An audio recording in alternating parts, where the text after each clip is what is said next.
जय श्री राम मित्रों, रामायण राम कथा में आप सभी का हृदय से अभिनंदन है। बहुत ही सुंदर संवाद चल रहा है। महादेव और माता पार्वती का विवाह। शिव जी को रुद्र रूप में देख करके मैना माता और हिमवान सब डर गए। तो नारद मुनि ने उनके पिछले जन्म की कथा को सुनाकर सबके मन के संदेह को दूर किया। उसके बाद माता सती के पूर्व जन्म की कथा को सुनाया और उन्होंने कहा कि माता पार्वती के रूप में आपके यहाँ स्वयं जगदम्बा ने जन्म लिया है। आगे कथा में सुनते हैं। मंगल भवन या मंगल हारी, द्रबहु सुदशरथ अजर बिहारी। सुनी नारद के बचन तब, सब कर मिटा विषाद। क्षण महु व्याप्युं सकल स्पुर, घर घर यह संवाद। मंगल भवन या मंगल हारी, द्रबहु सुदशरथ अजर बिहारी। तब नारद के वचन सुनकर सबका विषाद मिट गया और क्षण भर में यह समाचार सारे नगर में घर घर फैल गया। तब मैना हिमवंतु आनंदे, पुनि पुनि पार्वती पद बंदे। नारी पुरुष शिशु जुबा सयानी, नगर लोग सब अति हर्षाने। तब मैना और हिमवान आनंद में मग्न हो गए। उन्होंने बार बार पार्वती के चरणों की वंदना की।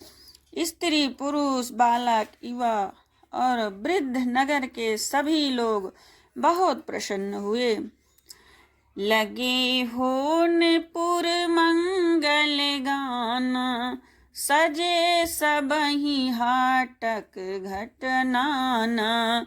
भांति अनेक भई जीवनारा, सूप शास्त्र जस कछु व्यवहारा।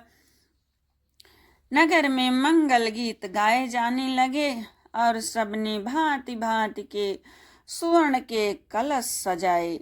पाक शास्त्र में जैसी रीति है उसके अनुसार अनेक भांति की जेवनार हुई, रसोई बनी।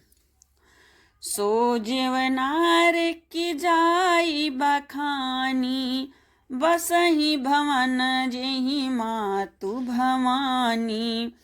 सादर बोले सकल बराती, विष्णु बिरंची देव सब जाति। जिस घर में स्वयं माता भवानी रहती हो, वहाँ की जेवनार भोजन सामग्री का वर्णन कैसे किया जा सकता है। हिमालय ने आदर पूर्वक सब बारातियों को, विष्णु ब्रह्मा और सब जाति के देवताओं को बुलाया।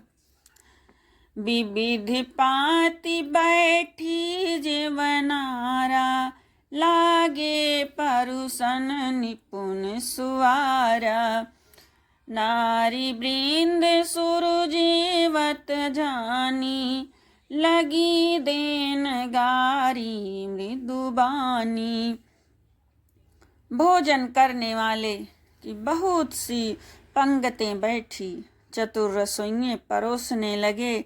स्त्रियों की मंडलियां देवताओं को भोजन करते जानकर कोमल बाणी से गालियां देने लगी। मंगल भवन या मंगल हारी, द्रबहु सुदशरथ अजर बिहारी। स्त्रियों के गाली देने पर देखिए कौन कौन से कौतुक हो रहा। छंद में गारी मधुर स्वर देहि, सुंदरी विज्ञ बचन सुनावही। भोजन करहि सुर अति विलंब, विनोद सुनि सचु पावही। जेवत जो बढ़यो आनंदु सो मुख कोटि हूँ न परई कह्यो। अचवाई दीन है पान गवने बास जहाँ जाको रह्यो। सब सुंदरी स्त्रियां मीठे स्वर में गालियां देने लगी और व्यंग भरे वचन सुनाने लगी। देवगण विनोद सुनकर बहुत सुख अनुभव करते हैं, इसलिए वह भोजन करने में बड़ी देर लगा रहे हैं। भोजन करने के समय जो आनंद बढ़ा वह करोड़ों मुख से भी नहीं कहा जा सकता। भोजन कर चुकने पर सबके हाथ मुंह धुलवा कर पान दिए, फिर सब लोग जहाँ ठहरे थे वहां चले गए। मंगल भवन मंगल हारी, द्रवहु सुदशरथ अजर बिहारी। बहुरी मुनि ने हिमवंत कहू, लगन सुनाई आई। समय बिलो की विवाह कर, पठय देव बुलाई। फिर मुनियों ने लौटकर हिमवान को लगन पत्रिका सुनाई और विवाह का समय देखकर देवताओं को बुलावा भेजा। मंगल भवन अमंगल हारी, द्रवहु सुदशरथ अजर बिहारी। बोली सकल सुर सादर लीन्हे, सब ही यथोचित आसन दीन्हे। वेदी वेद विधान समारी, सुभग सुमंगल गावहीं नारी। सब देवताओं को आदर सहित बुलवा लिया और सबको यथा योग्य आसन दिए। वेद की रीत से वेदी सजाई गई और स्त्रियां सुंदर श्रेष्ठ मंगल गीत गाने लगी। सिंहासन अति दिव्य सुहावा, जाय न बरनी बिरंची बनावा। बैठे शिव विप्रन सिरुनाई, हृदय सुमिरि निज प्रभु प्रघुराई। वेदिका पर एक अत्यंत सुंदर दिव्य सिंहासन था, जिसकी सुंदरता का वर्णन नहीं किया जा सकता, क्योंकि वह स्वयं ब्रह्मा जी ने बनाया हुआ था। ब्राह्मणों को सिर नवाकर और हृदय में अपने स्वामी श्री रघुनाथ जी का स्मरण करके शिव जी उस सिंहासन पर बैठ गए। बहुरी मुनि सन उमा बोलाई, करी सिंगारु सखी लई आई। देखत रूप सकल सुर मोहि, बरे नए छवि अस जग कवि को है। फिर मुनीश्वरों ने पार्वती को बुलाया। सखियां श्रृंगार करके उन्हें ले आई। पार्वती जी के रूप को देखते ही देवता मोहित हो गए।